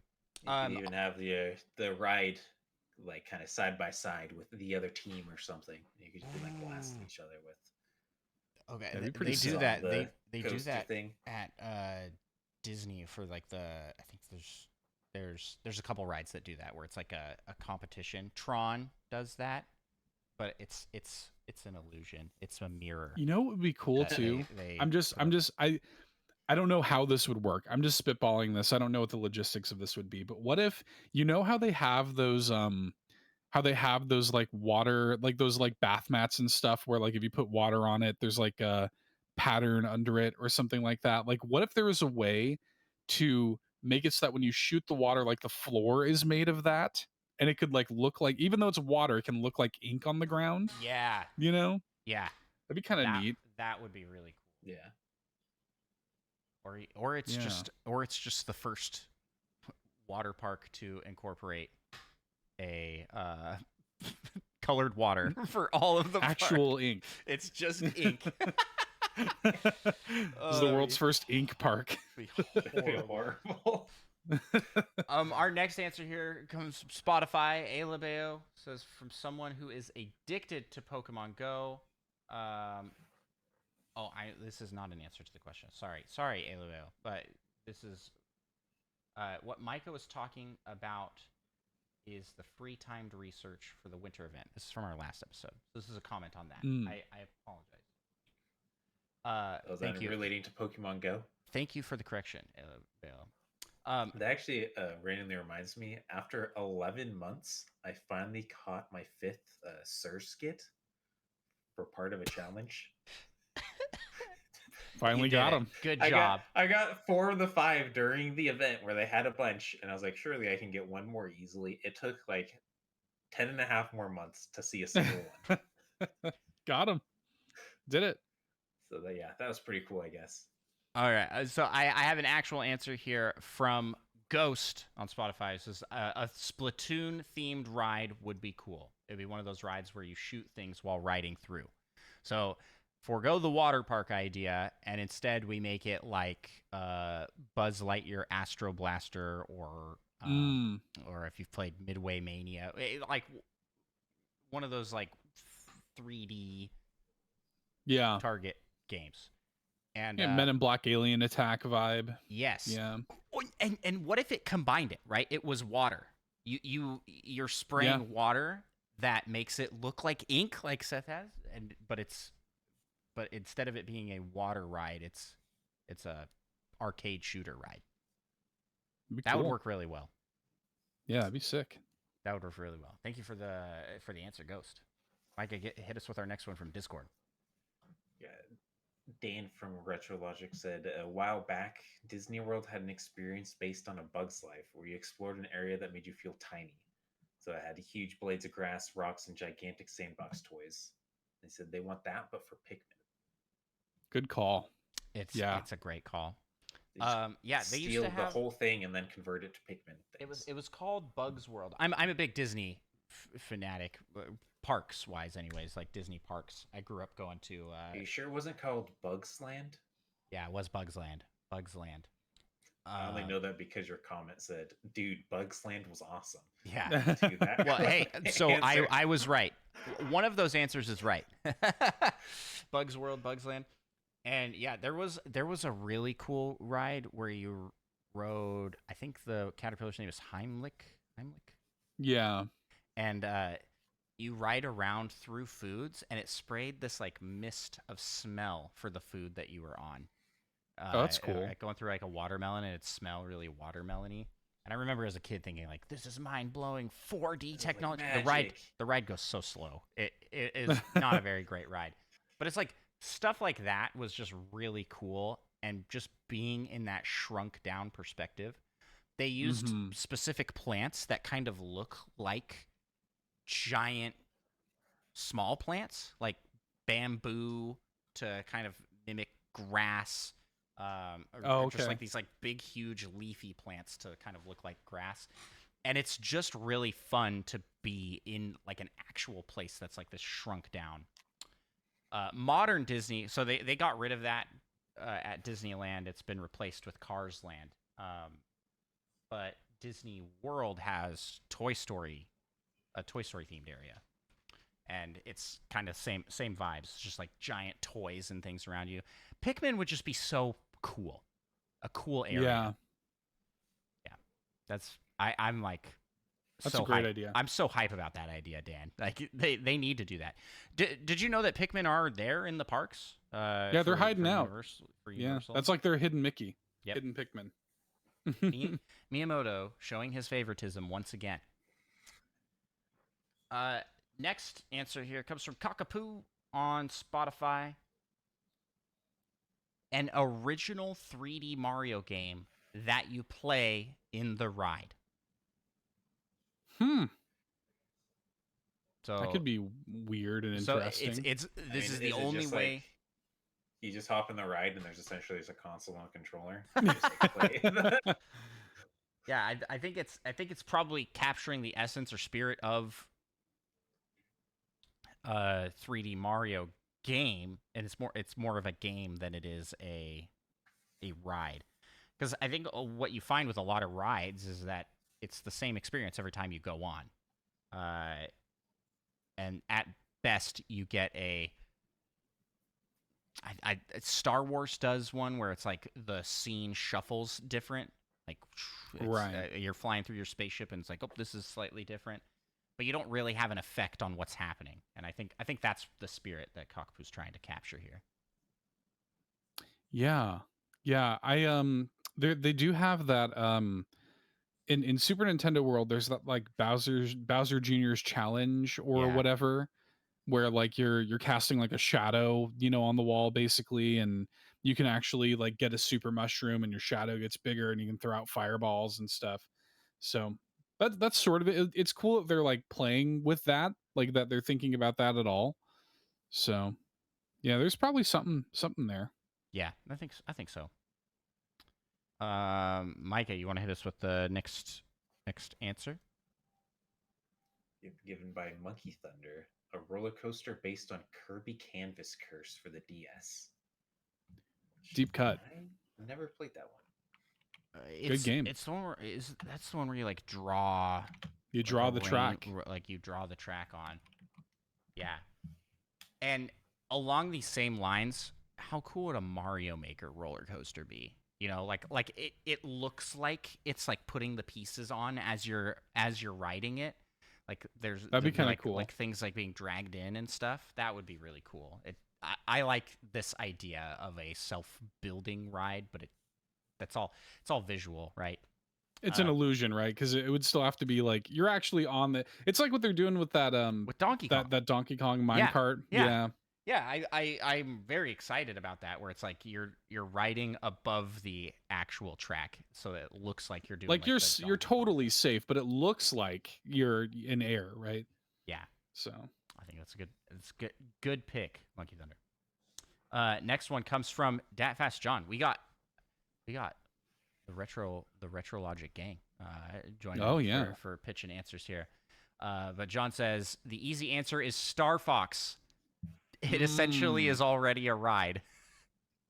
He's not wrong. He's not. And this exists with the Millennium Falcon Smuggler's Run. I mean, it is a Star Fox. It is a Star Fox game to go on that ride. You have different people controlling like the different parts of the ship. This would be so fun with a Star Fox world. Dude, it would be. Well, they have my wife and I. My wife's from Seattle, and they have the Seattle like Museum of Flight, and in there's like a flight simulator thing that you can sit in. Like it is like full 360. Like you can actually do a barrel roll, and that would be kind of funny. Like if they had a way of like simulating an actual barrel roll. Yeah, and you have to be able to do a barrel roll on this roller coaster. Yeah, for sure. Bare minimum. Yeah. Yeah. The only issue with that is that raises your height requirement drastically if you're doing barrel rolls. Like, okay, that's true. You got to be this tall to ride the ride. But stinks for people shorter than that. Yeah, it's like you need some thrill. Just getting flung around. You need some thrill rides, right? Like they can't all be. That's one of the things that I like about what they're doing there now. It kind of has like different levels of rides. I think the Mario Kart one's a little like a medium intensity ride, and then you have like the Yoshi one where you're just kind of sitting, rolling through. That one's for the kids, right? Yeah. Like it's just like that's just kind of there. And then we're gonna have the Donkey Kong roller coaster, which is more high intensity. I hope that's fast. Yeah, I hope that's fast. Like I hope they let that kind of rip a little bit. Yep. Yeah. Our next one. Go ahead, read that one off, Micah. Given by Fedorable Will. Splatoon Dark Ride. Not 100% sure what that means. I'm going to be honest. You're in this. Dark rides are. It's just like in the dark? No, kind of. Like Pirates of the Caribbean. Yeah. E.T. They're rides that are primarily indoor. Yeah. I see. So it's a dark ride being like the what you. Away from the sun. Yeah. No outer air. That's where you go to cool off. Yeah. You know? Yeah. Yeah. He goes on to say, where you're in this bumper car, you can drive around and shoot ink from. That way you can not get your clothes messed up via being in a car. And you compete against others to ink the most turf in this bumper car's arena. And if you bump into an enemy car, you disable their ability to spray temporarily. And it will also have a hologram thing that has different idols and bands from the game come and give performances. And a different one will play each time. That'd be sick. Back. That would actually be sick. Yeah. Yes. Yeah, I will admit, like, the first part of this, I was like, I don't know how logistically this would work. There's no way they would do this, because it's like, that's so messy and wild. But the hologram idea, like, hold on, we're onto something now. It's like, and it get changes. a little Hatsune Miku vibe in there. Yeah, it changes every time.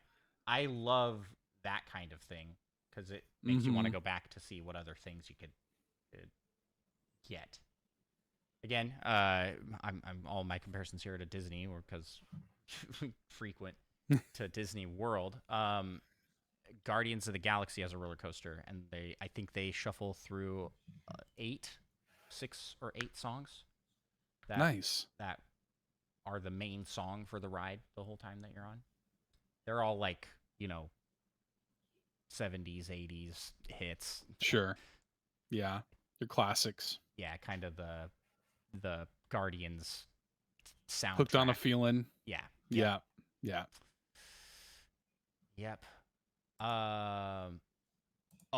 you want me to read off his alternative answer? Oh, yeah. He says, a shoot 'em up rail ride where you shoot 5-star reviews at a certain Nintendo podcaster to help them take over the world of Nintendo podcasts. Well done. Yeah, got him. Well done. Got him. I didn't actually put that. That's literally he wrote that alternative answer. Yeah, leave us a 5-star review. It helps the show out immensely, makes us feel good about ourselves. And you know what? Makes you feel good about yourself, too, because you did a good deed. You helped us take over the world, which is a good deed in our book. Next up, we have Octorock. Says Donkey Kong Country Mine Cart Coaster. Hey, guess what? Monkey Thunder good says, news. have I got news for you? Yeah, good news, Adam. So good. We have any more answers here? Yes, we have 2 more. One more from I'm Back, aka Flightsy. I'd be down for a warp star ride with Kirby. Of course, it would be a Kirby answer from Flightsy. From Flightsy. Of course. Yeah, that would be cool. There needs to be some Kirby. Kirby's just such a safe IP to use for everything. Marketable. Yeah. Truly the most marketable Nintendo character. Who knows? Maybe we'll be getting another Kirby's Air Ride, since they're just never going to make Mario Kart 9. So they'll need a new sort of that would be cool racer game, and then they can make a roller coaster about it. Presto also has a Kirby suggestion. It says Kirby ride in the style of the Magic School Bus, where you go inside of him and see all the enemies he swallowed. They're all just screaming for help. So you're just like in there, and there's like a whole world inside Kirby.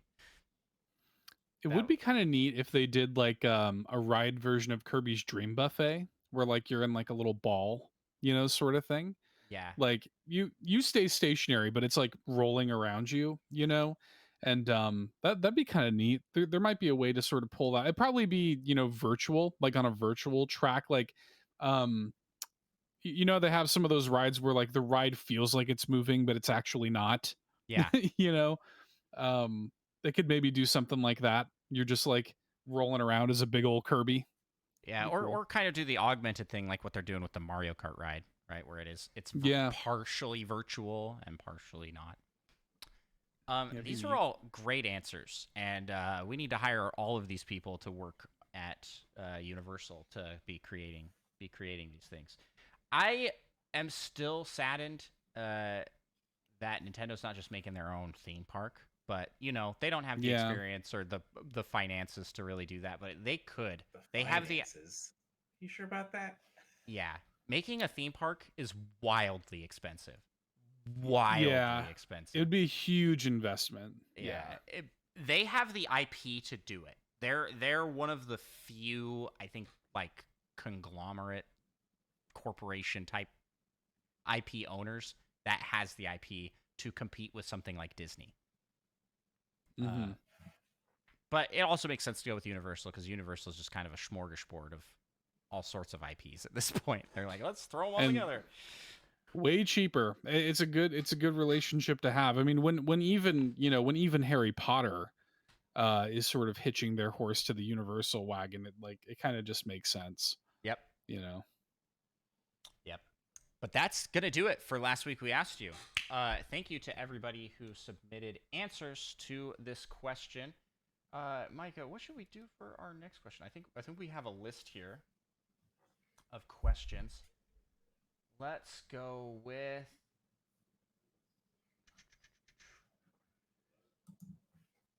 okay.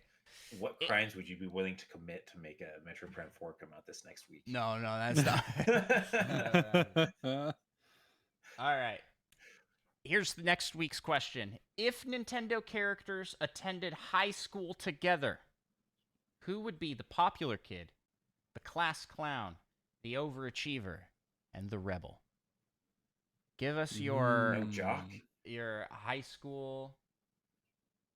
I guess we go the jock, the cheerleader, like yearbook categories. Yeah. Give us your Nintendo character fill-ins for stereotypical high school role. Excited to see those answers. But thanks again to everybody who submitted. And if you want to submit a question to us for our recurring segment, The Community Corner, you can do that as well by joining up our Discord. But let's close out here. We have one final segment of the show to talk about, and that is the PAL topic.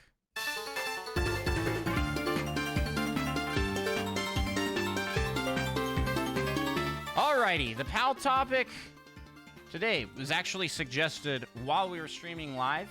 I actually really like this idea here from RW Oso. Says, each of you gets randomly assigned a game, and you have to do your best to compare it to real-life activities like you're explaining to a non-gamer friend. And we can make it a competition to see who gives the best explanation of a game. I see. So we are explaining a game to someone who has not played games. Does that make sense? So you can't compare it to other video. You have to compare it to things in real life. You can't say, yeah, this is like Mario or whatever. Yeah. Yes. Unless you're talking about Mario Lopez. That's true. This is a lot like Mario Lopez. Yeah. If you think Mario about it. What? So let's go. I'll try this random generator here. And we'll just go from the top. We'll do Switch games. Okay. And that is, I didn't click the button I have here for my generator properly. All right. Micah, you get Dead Cells. Seth, you get Mario Party. And I get Tetris 99. Jeez. Good luck. Yeah, good These rough batch of games. Okay. So you have to explain this. You cannot reference other games in your explanation. You have to give us your what is this? What do you do? First off, you guys are. I'm fairly certain. Like, you played Dead Cells, right? Yes. Yeah. Okay. So I was like, I have the Netflix version on my phone right now because it comes with all the DLCs. Oh. Except nice. I don't have a controller, so I have to try and play on my phone, which is kind of horrible. I bet. Yeah, for a game like Dead Cells. I bet.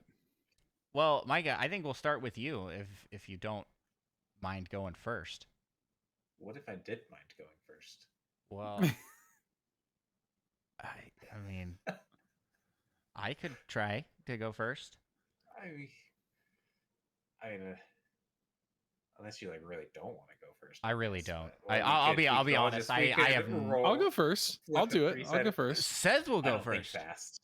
Yeah, I volunteer myself as tribute. I am not a good. Well, I didn't want to throw our guest under the bus to go first, but he's volunteering. No, I'll do it. Seth, I volunteer as tribute. Super Mario Party for a non-gamer. How would you describe? So this specifically Super Mario Party. Yes. Okay, not just like generalized Mario Party. Okay, Super Mario Party is like if you think about playing a board game with your family on like a family game night, except the controller you sort of shake it based on the activities. So there's a game in Super Mario Party where you have to flip steak. So you hold the controller, and with the motion, you actually flip the controller like you're flipping a steak, like a pan, like you're holding a pan in real life. There's a rowboat game that you can play where with the controller you row like you would, using oars in real life. I feel like Super Mario Party is actually probably the easiest of the three to describe compared to real life activities. I was about to say, wait a second, these are all just real life activities. And you're just like, we just do that. These are with all the just controller. You just do that, but with the controller. Now, the cool thing is there's actually technology within the controller that can also simulate real life things. So there's a game where if you imagine holding a box of marbles, you can shake it around and you could, try to count the marbles that are inside. And it feels like in the controller, like you're doing, like you can feel the marbles moving around. It's really interesting. And you're even rolling dice. You know what rolling dice is. We roll dice in real life. Yeah. The thing everybody does. Just everybody fun. rolls dice, So, yeah, I feel like that it's actually, there's a lot of, I think the ultimate lesson to take away from here is that much like Mario Lopez, Super Mario Party is a lot like life, like life and Mario Lopez. So true. And why is it called Super Mario Party? Because Mario Lopez is the main character of the I think so. thing you're playing. So yeah, perfect. And we're welcoming in right now special guest Mario Lopez. Could you imagine? He's been waiting this whole time. We just kept him in the backstage. All right, comes Micah, out from under my desk. Micah, let's do another rock paper scissors to see who goes next. Well, you know what I'm gonna throw then. Okay. Rock, paper, scissors, shoot. Aha, the reverse psychology. I learned. Yeah. That would have been normal psychology, not reverse. Well, yeah. It's I guess that's true. Reverse psychology is. I was planning on doing him a solid by going first, so you could have more time to think about how to explain Tetris here. Am I going first? Psychology people. Yeah, I'm going first. I don't think Tetris is that. Oh, bad. wait a second. I thought of that backwards. Yet you would be going first. So I'm going first. Based off our previous rules. Yeah, I didn't think that through, apparently. All right. What is Tetris? Do you know what shapes are? Shapes. You love them. I do. Everybody loves shapes. One of my favorite shapes is the square, because you can make so many things if you have multiple squares of something, right? And if you put like squares into certain shapes, like say we do a square here, a square here, a square here, you get like an L shape of squares, right? Or you could do like a plus or a T as some people might call it, like a T shape, or just a big block, or like all these different all these different forms. Well, this game is that you have these different. You mentioned like multiple shapes that aren't actually Tetris shapes. Explanation there. L shape. There's an L shape. There's a T shape. And there's a big square. Is there a big square T shape? Yeah. You mentioned a plus sign. The plus sign is a T. No, there is a T shape. That's there's a T. Yeah. It's like That's oh, I see. I mean, that's like one of the most useful T-spins. pieces. Yeah. and those are like stairs. That's what I was thinking of it. Yeah, as, yeah, like, those are like Mario stairs. stair thing. Or there's just like the one long one. I was thinking it So- for it to be a T. I feel like So the this tallness has to be taller. Than this that game gives you a series of shapes made using squares, and they are dropping onto a grid, and you have to get them to line up in a row, and that will make the row disappear. And the goal of the game is to not let your board fill up as these things are falling down. What real world activity is comparable to this? It's kind of like Did you look up? Did you? The way What? you like looked over, it looked like you were looking at a list of things you had. He was searching. Look there. I can relate to that. You sort of search the air side. like Yeah. Real life things similar to Tetris. You just like Google that real quick, and you're like, yes. No, I'm looking at nothing actually. I do the same thing. I'm trying to pluck an answer from the air, like Yeah. looking You're around. desperate, Oh, like, here it please, is. something come It's to like me. packing. It's like packing a suitcase. Mm. You have all of the things you need to fit into a suitcase, but they're not going to fit in there if you just throw them in. So putting them in their specific spots so that they're tucked in and angled and all nice and neat, or like putting things away in a drawer. Tetris is actually pretty easy because it's sorting. That's what it is. This is pretty easy to describe because you look at things and you just naturally want to put things in order. It's like laying tile on a ground. Or on artwork, stacking things. Like tiles on artwork. Oh yeah, laying tiles. Oh, It's yeah. like stacking things. It's like It's just it's sorting. Like that's what it is, and you want to sort into these perfect lines to clear. And then the mechanics of the game as you're playing the game, these things drop, and you get to pick where they drop so that they fit. You can spin them so that they can fit into better positions and pieces. So you're kind of like putting together a little bit of a puzzle. And the challenge is that the further you get into the game, the faster it gets, the faster it goes. And so you have to start being able to make those split decisions on where to pack the piece faster and faster and faster until you break the game. As Blue Scooty did a couple weeks ago. that's true. So, I mean, hey, this is a game for everybody. There's a reason that Nintendo packed this as the pack-in title for the Game Boy. It's the Wii Sports of handheld gaming, right? Like it's the game everybody can play, and I think everybody should play. There you go. That's my pitch. That's Tetris for a non-gamer. It's packing. That's what it is. It is like a jigsaw puzzle with square pieces, a limited amount of space, and increased speed to remove those spaces without filling up the limited space that you have. Yeah. Yeah. Well, now for arguably the hardest one, Micah. I think so. Why don't you give us your explanation of this is gonna be easy. dead I mean, cells? we all know who Venom is, right? Alien I mean, symbiote of course.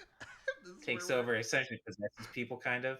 Well, you are essentially Venom, and you've been kidnapped and locked in a dungeon, and you can possess bodies, potentially already dead bodies. I don't really know. And you're essentially just trying to punch your way out of this dungeon, which also has lots of things to do with clocks and towns on stilts and a distillery for some reason. I like how Very- the question specifically said to reference like real world things, and you're like, we all know Venom. I was like, yeah, that's true. You know Venom. You know, It's a real world and non-game things. yeah, we're non. Okay, well, have you ever seen a puddle of molasses? I you know what? I have not. But imagine that molasses can climb up walls and also possess bodies. Okay. And we've all heard about stilts and towns on stilts and clocks. So the rest of it still fits. And punching. Punching is a real world activity. Mm-hmm. It's that thing you do to open doors and. I like to imagine this is how they pitched Dead Cells. Like this is how they pitched it. Imagine molasses. Picture this: sentient puddle of molasses. Let me ask you this. Hi, Seth Sturgill, representative of Motion Twin, developers of Dead Cells. I think it's Motion Twin, right? It sounds right. But imagine, if you will, a sentient puddle of molasses that can also possess. Great, done. Yeah, I don't actually know what your body is like made of. If you're just like possessing like empty armor or clothing kind of a thing, I don't actually know because I haven't gotten very far into the game. Yeah. Those were really good. I was like, dude, I feel like I explained it perfectly already. Is there any parts where y'all might still be confused? I think yours is the one that I know the least about based off your explanation, but I'm hooked. I'm intrigued. I'm just like, I have no idea what this game would be. He could have said anything. Yeah. I forgot to mention, when your body gets destroyed, they essentially just flush you back down the toilet into your starting position. That's true. Yeah. And you possess a new body. Man, that was well done. By all parties here, I think. Who do you think did the best? I kind of think I got to give it to Seth.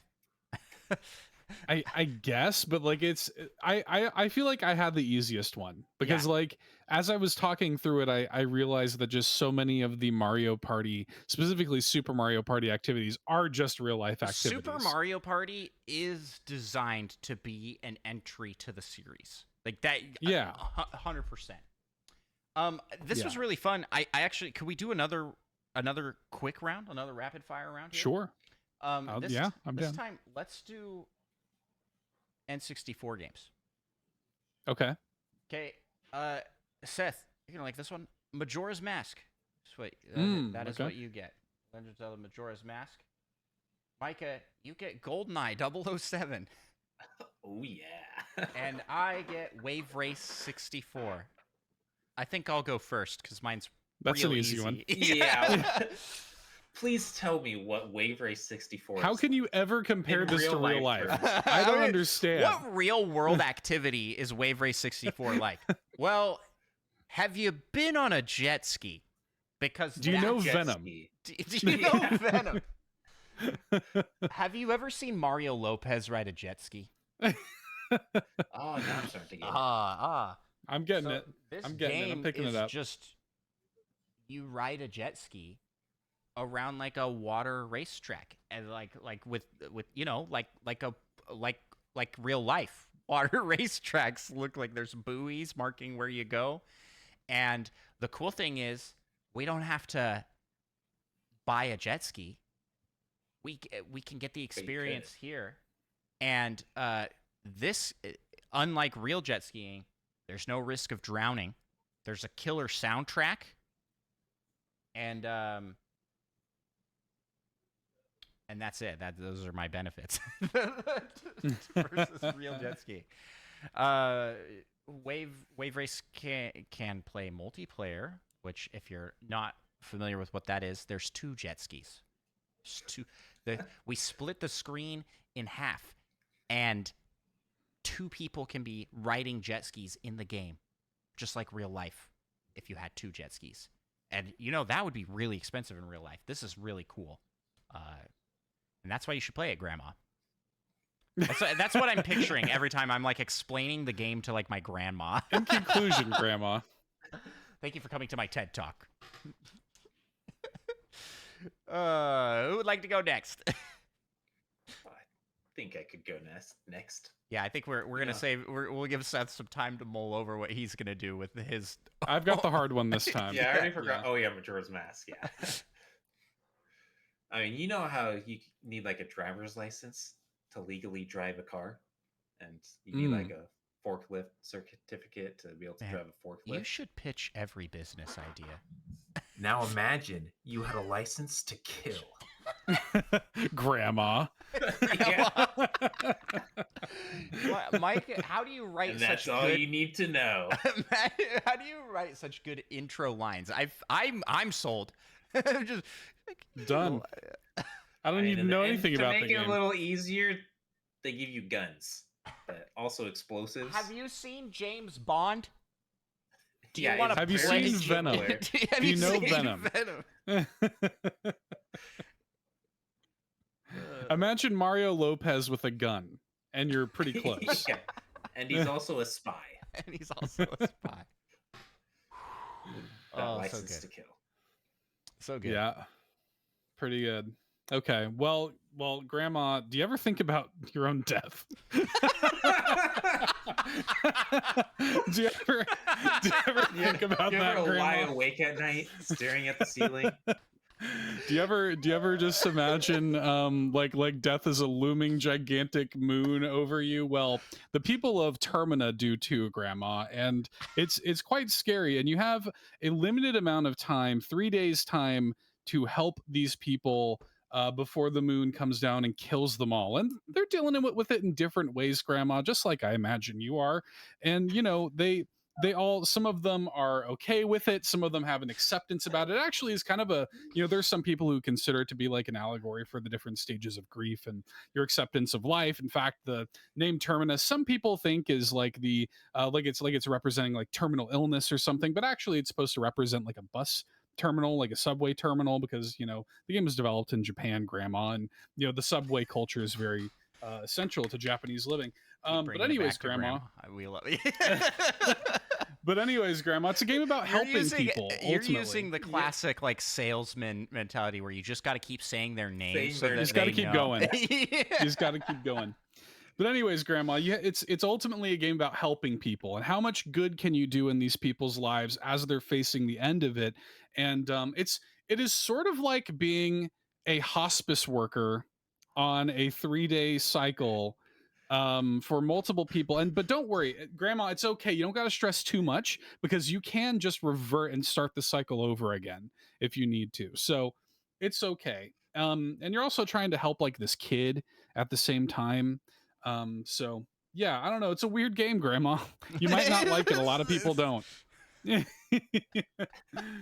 So it takes place in a hospital is what I'm getting out of this.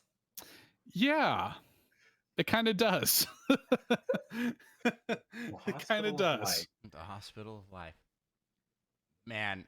Yeah. I have more questions than answers, but that opening line of "Do you ever think about death, Grandma?" is so good. It's so good.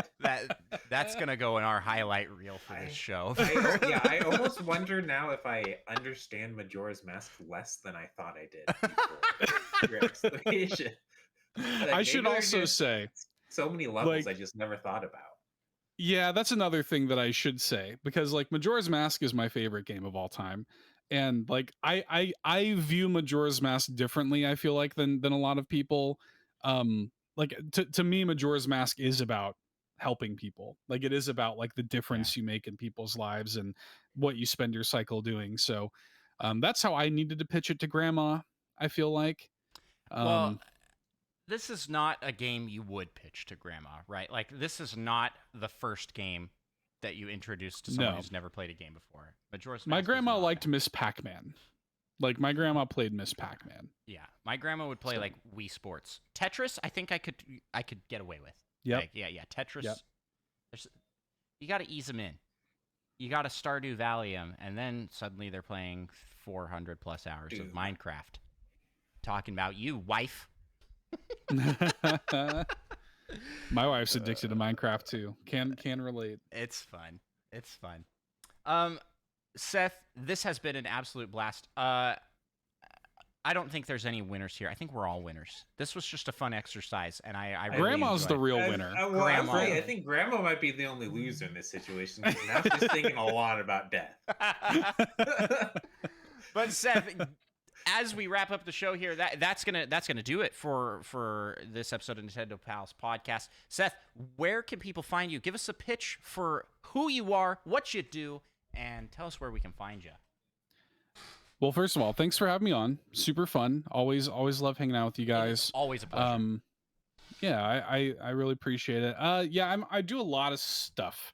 I'll try to be brief. All in a Nintendo podcast. It's a weekly Nintendo variety podcast that I do with my good friend and co-host Eric. You can find that on all of your podcast feeds. Look up All N. That's the letter N, ALL letter N, a Nintendo podcast, and you can find it. If you look up All N Media on YouTube, that's how you'll find us. If you love Nintendo indie games in particular, I spotlight a lot of indie games on that channel. I also produce like video essays from time to time over there. So there's a variety of content on the YouTube channel. I stream on there from time to time as well.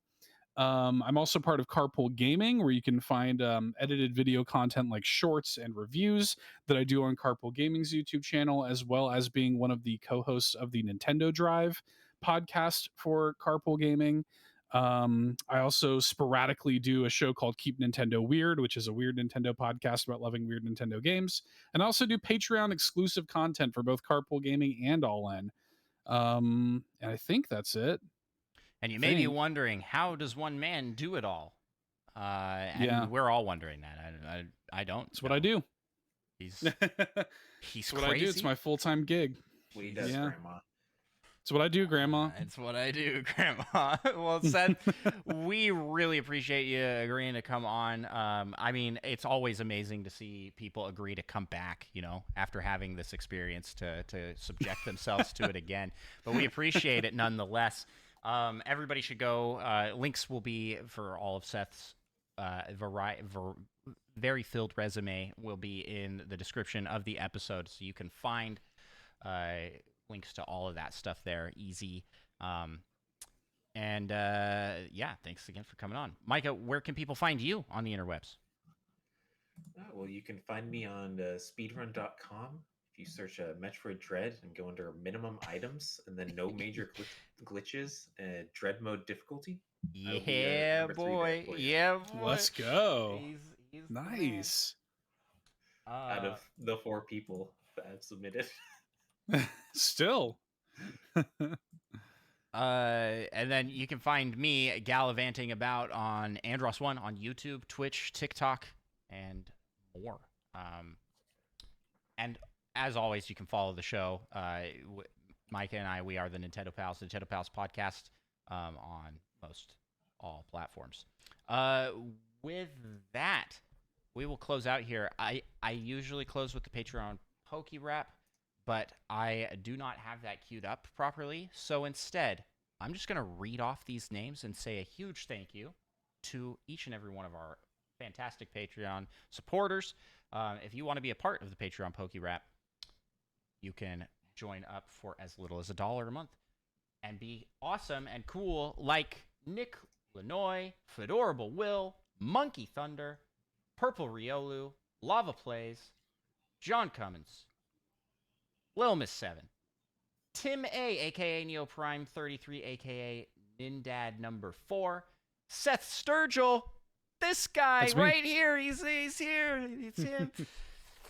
LPD, Brian Reese, aka Rizzle, and Shannon, aka Spider Shan, Solo, aka Solo something, and Mute Dog the Gamer. We appreciate y'all so much for the fantastic support you give us over there, and thank you very, very, very, very much.